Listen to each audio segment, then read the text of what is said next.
BRS के कारगुजार सदर K.T.. Rama Rao, रुकन असम्बली टी हरीश राव ने सरदार सरवाई पापन्ना गौड़ की जयंती के मौके पर उन्हें भरपूर खराज अकीदत पेश किया और उन्हें बहुजन दिलेरी, हौसला और समाजी इंसाफ की अलामत करार दिया।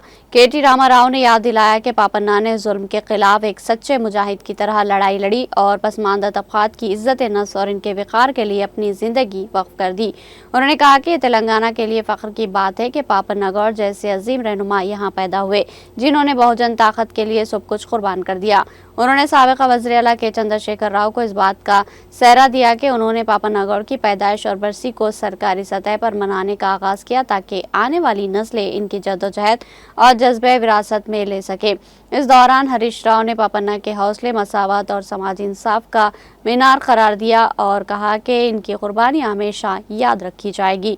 उन्होंने कहा कि बीआरएस हुकूमत ने दलित और बहुजन क़यादत को परवान चढ़ाते हुए उन्हें सियासत में मौका फराहम करके पापन्ना के अधूरे मिशन यानी समाजी व सियासी मसावत को आगे बढ़ाने की कोशिश की है।